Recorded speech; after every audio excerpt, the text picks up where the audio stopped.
Thank you so much for coming. So we're very honored that we have a guest speaker here from Toronto. This is Kyla Moranz. Okay, Montessori had all these wonderful observations. She really approached the child's development and said, I want to see who is this child? Who is this little being in front of me?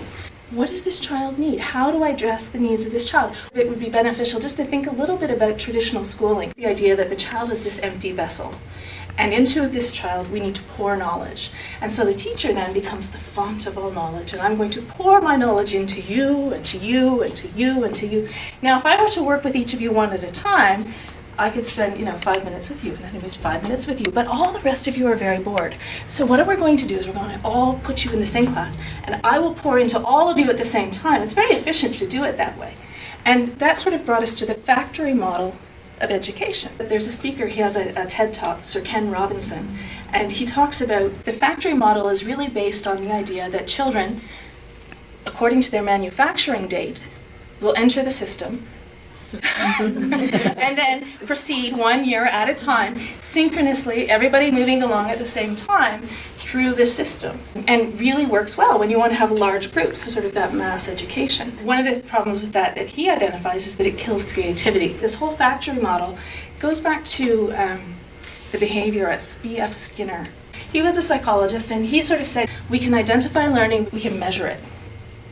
Let's take some pigeons. And he took pigeons, and he taught them to peck at a little bar to get food. So when the little light goes on, they would peck at the bar, they would get food. The light would go off. If they pecked at the bar, no food. And they said, look, we can teach them. And then they would be able to measure how many pecks a pigeon did in a certain amount of time. This was sort of the behaviors, and they said, this is what learning's about. Now, you may be sort of thinking, yeah, but he was like years ago, right? However, it's still something that's very much still part of our system. Getting people to do something in a certain amount of time, a certain number of times, and then we rate them and say, okay, you did it 5 times, you did it 10 times, you did it 15 times, so you did it best, and you did it sort of in the middle, and well, we'll see what we can do about you later. I mean, you might think, but we don't do that anymore. Yes, we do. If you think about entrance exams, the SAT, you have this amount of time, we want to see how fast you do these things. Noam Chomsky, 1957, I think, is when he first started to take on Skinner and these whole behaviorist people and say, no, you guys have got it wrong. And what he talked about was something called psycholinguistics, that there's a universal grammar hardwired into children's brains, that they just learn language, and we as adults can do nothing to stop them, well, short of covering their ears and not allowing them to hear language. But we can't teach it to them. You can't. How many of you taught your children how to speak? You were there. If you hadn't spoken to them, that would have stopped their language development. But otherwise, you were talking. They just picked it up. And if you think about, those of you who have older children, but those of you who still have those 3-year-olds, if they've started to do I go'd to the store, they were saying, I went to the store. But now they're starting saying, I go to the store. They've become ungrammatical in their speech. And you might go, oh, you went to the store, doing the nice rephrasing thing. And they say, yeah, I go to the store. Or they say, I eated my dinner. Oh, you ate all of your dinner? Yes, Mommy, I eated it all up. Can I have dessert? No matter how many times you correct that grammar, it still comes out. And then, if you're still in that stage, it's just going to stop. And they're going to go back to using those irregular verbs, as we call them in English, the went, the ate. It's part of their development. It's part of how spoken language develops. There's not much we can do about it. There are certain stages that children go through in acquiring language, and that's one of them. They start to go, hey, I know the rule for conjugating verbs in the past tense. All you do is add ed. Yay me! And then they do it to all the verbs. It's great. It's a natural developmental step. To us as adults, if you're watching it, you see this child who's been developing language so beautifully, and then you go, whoa, they just went back 2 steps. It's okay, it's part of their development. So Chomsky was really saying, this is what it's about. It's in the child, it's innate.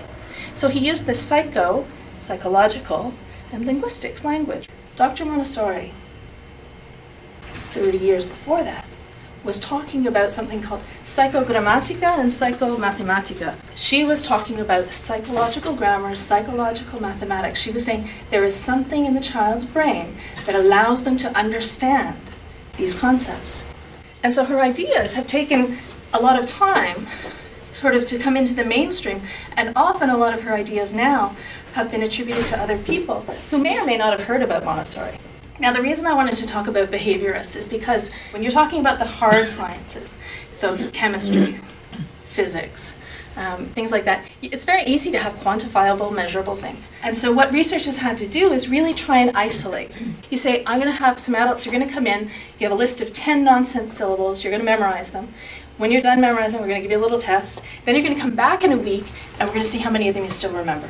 But if you look around in real life, how many of you have a job where you need to memorize 10 nonsense syllables and keep them in your head for 5 minutes, let alone a week? This book right here, Montessori, The Science Behind the Genius, was written by Angeline Stoll-Lillard.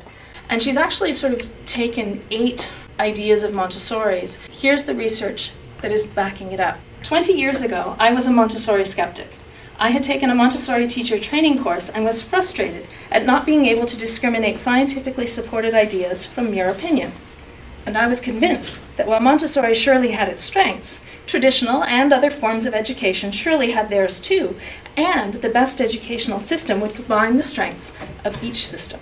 When I embarked on graduate study in developmental psychology, I occasionally came across a study that happened to reiterate a major principle of Montessori. And I had seen enough of such studies by the time I had children to want them to be in a strong Montessori school if I could find one. Having my children in a Montessori school led me to study Montessori practices more deeply, and I saw more convergences with research over time. The education director at my children's school, Tricia Thompson-Willingham, asked me to write a column about these convergences for the school newsletter, and from that column, this book was launched. The delegates at Oxford University Press asked that I write a balanced assessment of Montessori, pointing out where the evidence is not supportive, as well as where it is.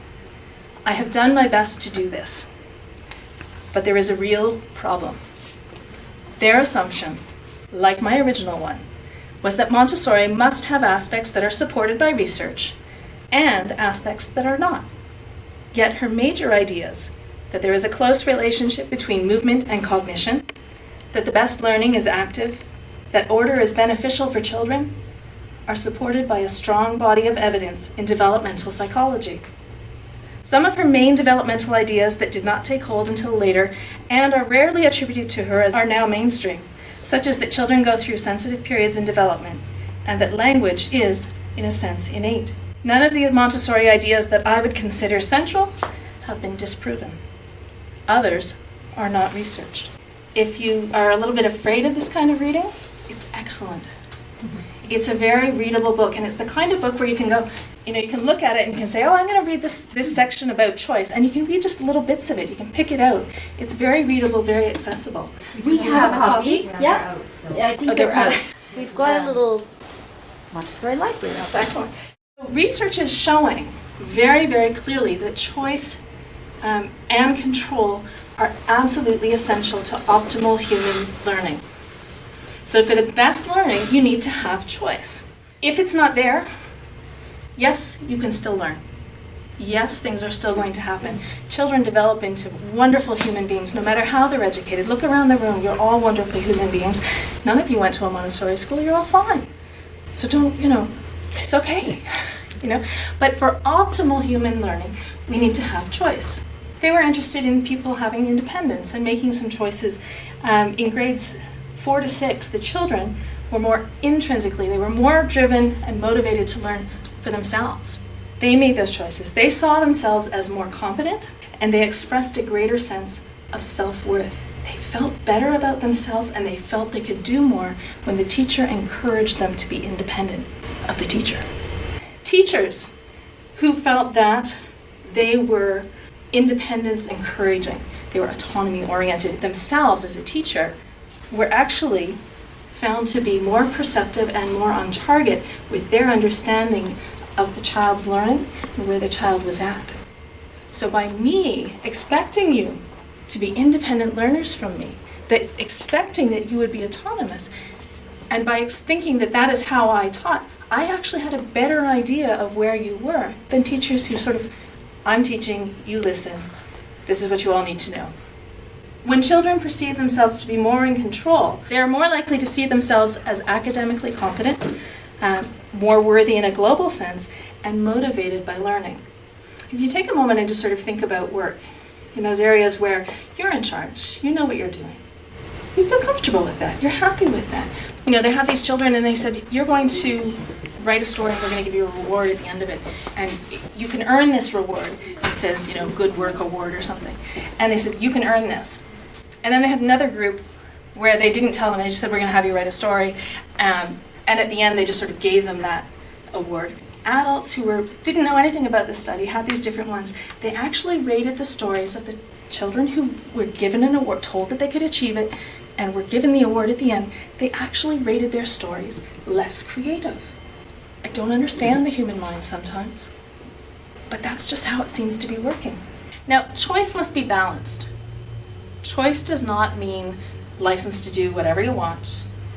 It's about a choice within limits. And if you think about the Montessori classroom, that's exactly what the children are provided with. They start out with just a few choices in the classroom, but that's all the young children can take. As they grow older, they are given more presentations. Now they're able to work with the red rods, the number rods, the chains.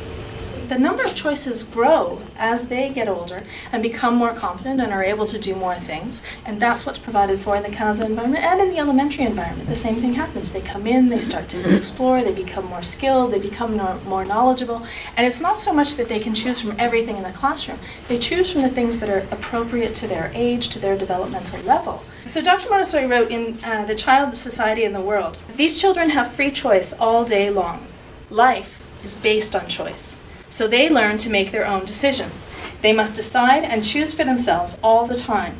They cannot learn through obedience to the command of others. Rewards and motivations and punishments are really used in a traditional system. I mean, you all receive grades. Those are rewards or punishments depending on the grade that you got. Approval, disapproval, praise, they're all extrinsic. They come from somebody else. And she said children need to learn to assess for themselves whether they're doing a good job or not. A lot of times we hear the sort of, oh, I hate school. I want to go to school. Okay, I'm not talking about the 3-year-old just leaving home and separating from the family at this point. I'm talking about, later elementary years, adolescence, and they really, sort of the attitude seems to be, but we need to give rewards so that they'll actually work in school. If we didn't give grades to adolescents, they wouldn't do any other work, they wouldn't try, they wouldn't learn anything, so we have to give them rewards. This was done in 1997, and Mark Lepper and some colleagues did some research, and rewards tended to demotivate students. He talked to 2 different groups. He talked to teachers at the elementary, primary level, and he talked to teachers at the adolescent level.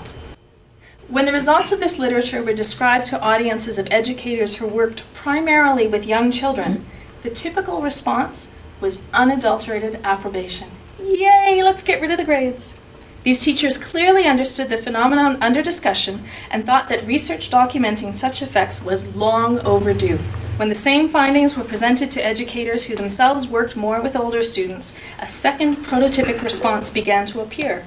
Although these teachers would often grant the importance of the phenomena, okay, it's important that people are demotivated if they get rewards. Can't argue with that. They were quick to point out its lack of relevance in their own classroom situations. After all, they routinely indicated students in their classes rarely displayed any intrinsic motivation whatsoever. There was simply nothing to be undermined. By the time they got to that high school, those rewards had demotivated them so much that it just didn't matter anymore. The majority of people finish high school. The majority of people get through it. But even that phrase, get through it. I want to go out. I want something real. I want something relevant. I want something that's going to speak to me as an individual. Within the Montessori classroom, at the CASA level, it speaks to your children. The material there is designed to speak to your children. They want to be working with it. They want to practice working with those dressing frames. If I can get this zipper to just go up, I'll be able to put my coat on all by myself. That's really motivating. That's about me as an individual developing my independence, and I won't need mom and dad to do it anymore. I'll be able to put it on. What an exciting thing for children to do. The CASA environment is designed to help that physical independence so that they can become that way, so they can start to be independent to do all these things. Thank you so much, and I hope you enjoyed it.